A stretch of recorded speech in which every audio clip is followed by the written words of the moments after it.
All right, guys, welcome back to another video. And today we are reviewing some of the GOATs. We are watching a little bit of a podcast with Theo Von and Tucker Carlson. Now, if you haven't seen Theo Von, I'm sure you have seen his clips on YouTube, Instagram, TikTok. This guy is just funny and he doesn't try. He is a comedian. If you don't know who Tucker Carlson is, you're going to find out. To be honest, I only know him through podcasts and through short clips. I actually don't know what he does. Genuinely, I have no idea. I'm not even going to assume. Actually, I'm going to assume. I'm going to say something in the line of politics, right? Iceberg, watermelon. Let's throw one of these in. Let's have a watch. I swear, Theo Von is genuinely so funny. Like, I've spent, I reckon, genuinely over like 150 hours listening to his podcasts on like flights and on long drives. Let's give it a yarn, shall we? Yeah, I remember it really well. Yeah, it was delicious. And my father smoked and was he smoked unfiltered cigarettes called Pell-Mell. He called them Pell-Mell. Hey, we got Zinnies. You see that? We got the little 3 mgs and we got the 40 mgs. It's not focusing, but we got the 40 mgs. Oh, yeah, Pall-Malls, but they were extra long, flavored with licorice, I think made by the American Tobacco Company. Great cigarette in a red pack. And we had many, so that's, I don't even know if there's a picture of he smoked right there, one down. That right there. That's the cigarette of my childhood. He picked him up in the Marine Corps when he was 17. So like the plastic Lukey cardboard papers? That was the cigarette of my childhood. There was always one. When I was younger, I used to go into abandoned buildings, exploration and, taking photos and stuff, surprisingly not damaging them and doing shit like that. But I remember this old... this was in Melbourne, Victoria, this old broadcasting studio for a, for a radio station. I don't know the exact years. I used to know, I don't remember now, but I remember seeing they had in this drawer, obviously someone was collecting these sort of vintage cigarettes from like the 80s, 90s, maybe early 2000s. And they had all these empty casings and it was like old Camels and old Marlboros, and it was like all this vintage stuff. And young me, I was like, oh, this is sick. And who knows? I don't know if they've demolished it. It's probably still just sitting there. Smoldering in an ashtray in our kitchen and everywhere else. Anyway, but I was like, when I was little, I was against it. And my father really loved cigarettes and he wasn't embarrassed of it. It wasn't like, I smoke, but I feel bad about it. He was like, no. And I smoke unfiltered because you feel strip them when you're done. There's no filter. You smoke them backwards so the enemy doesn't know it's an American cigarette. You burn the logo off the paper. He really likes cigarettes. Smoking a cigarette backwards so the enemy doesn't know the logo. Bro, just put in an iceberg, man. Come on. And he felt sorry for people who didn't smoke. So I was like maybe 13. I was in 8th grade when I started, and it was totally. Where were you? Were you out with the boys, or you was at the house and you smoked? 13, starting to smoke. I feel like back then, I have no idea how old he is. I'm going to say late 40s, early 50s. I feel like back then it was so normal, like sneaking out of your house with your mates. There's no phones, there's no bullshit. You were able to get them easy and you were just smoking them, growing up in a different time period. And that still happens now. And that happened throughout, high schools, where I'm from as well. But I think back then it was just like one of those things that everyone did genuinely. And look at what he's wearing, right? He's at school. Nice, performative, shirt, watch. Theo, snapback and the NFL jersey. Oh, yeah. It was loud, actually. It was a pretty freaky with a teacher. I know it sounds like it was in the 1800s. Sounds romantic, I think. It was romantic. It was great. Just to sneak, it sounds like espionage. No. It was totally open. You could smoke at school. I could smoke at school through senior year of high school. Oh, yeah. No. Oh, yeah. You could smoke as a child at school. Oh, yeah. I had parental permission, yeah. Really? See how normal this was? It's so funny. People would be like, yeah, I did ayahuasca or DMT. And everyone's like, it's so cool. It's like, yeah, I smoked a cigarette. What? You're a criminal. Yeah. But I wouldn't say smoking is a great long-term play. Yeah. I don't think that it is. I quit when I was 45 because I felt like I probably should. Yeah. It'll probably get me anyway, but I did enjoy it. I really did. I never had a bad one. Yeah. There are no bad cigarettes. You're not like, oh, this is disgusting. I never felt that way at all. Oh, wow. Yeah. I've had bad Fig Newtons. Like you can screw up almost any consumer product. You can dive deep into the rabbit hole of this, but it is a fact. And you can even look this up. You can go fact check this. I might leave a link below. It's one of the studies I read. So a lot of people in old Italian towns where they're eating whole foods, sun, no bullshit, no chemicals, and they've smoked for 80 years, right? And they will have this issue with the heart or coronary, whatever it is, and doctors will tell them to keep smoking because their body has climatized to it. And it's still a carcinogen, but it's not working against them. It's working with them because it's been so long and they don't have this buildup of other chemicals. It's actually really fascinating. That's a deep rabbit hole. I can go down that rabbit hole. I can go down that rabbit hole with these as well. Very, very deep. But a cigarette is remarkably consistent and it gives you what it promises you. The payoff is always there. That's a good point. Yeah. The payoff is always there. You know, especially that first fucking drag off In the morning. I'm waiting for Theo just to say some random shit. He always does this. In the morning. You know what I loved was Here they we had go. a man in our area, and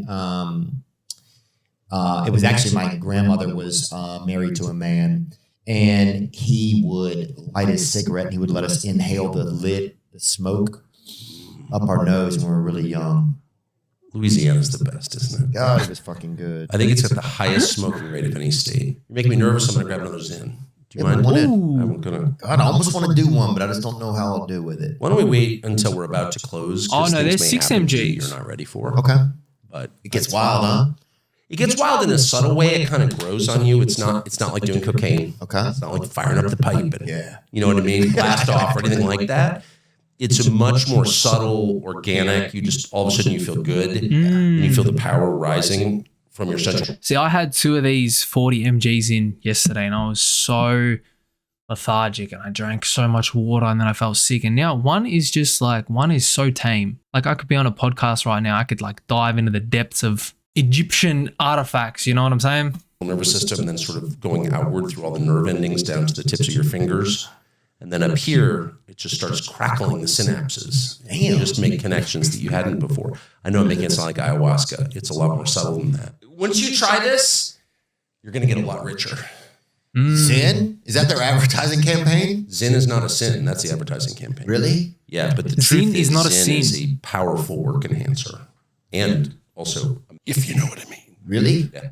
See, now that is not true because nicotine is a constrictor of blood flow. Don't worry, I know the resources, I know the information, but I will say if you got shit to do and you find the right dose, for me, genuinely, like if I want to focus, I want to edit, I want to get shit done, or I want to work on a car, you know, I got to do a timing belt on a car and I have like a couple of hours to do it and I got to lock in.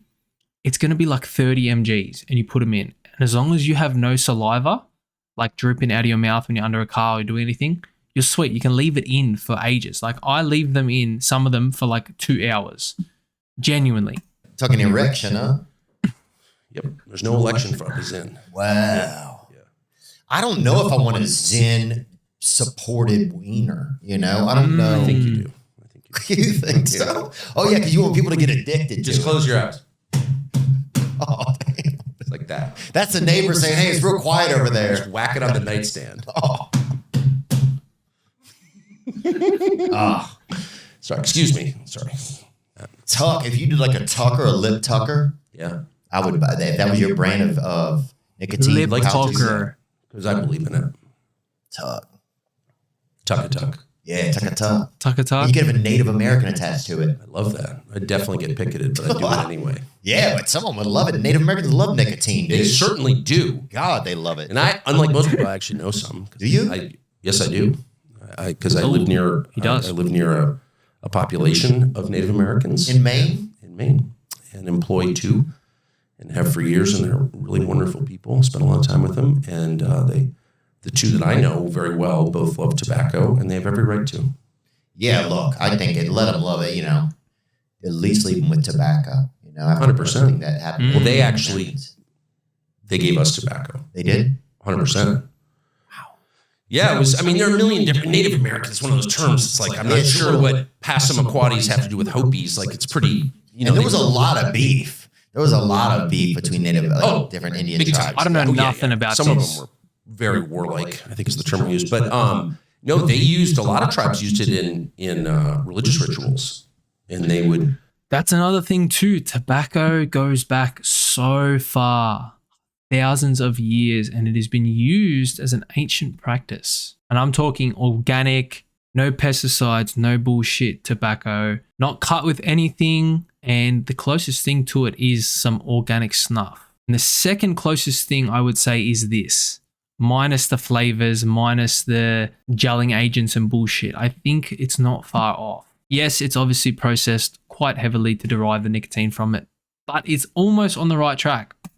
They would use it rectally. Really? Yeah, tobacco suppositories. Ooh. Yeah. There's a ramrod. Get it up there. Oh, dang, huh? Yeah. For real. Wow. Look it up. Boof and frickin', that's insane. What?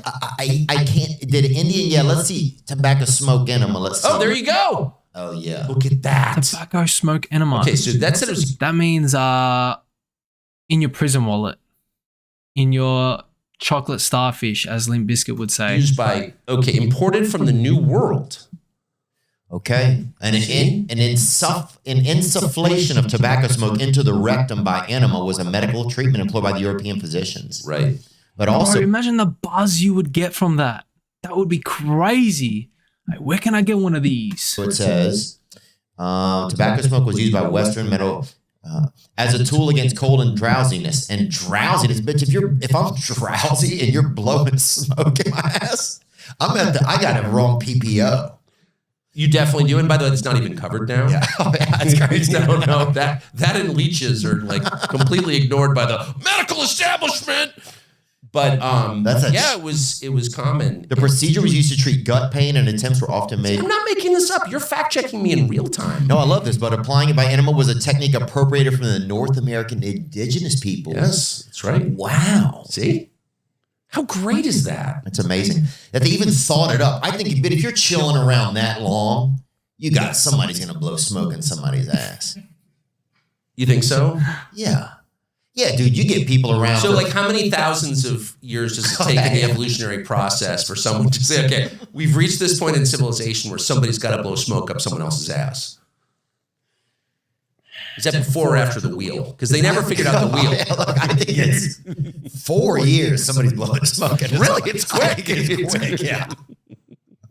So, guys, this has been Theo Von and Tucker Carlson. Now, I'm going to definitely include some more Theo Von because he is hilarious. Genuinely, he cracks me up. What can I say? But, I mean, look, overall, icebergs, they're good. I got a good buzz. I don't want to vomit.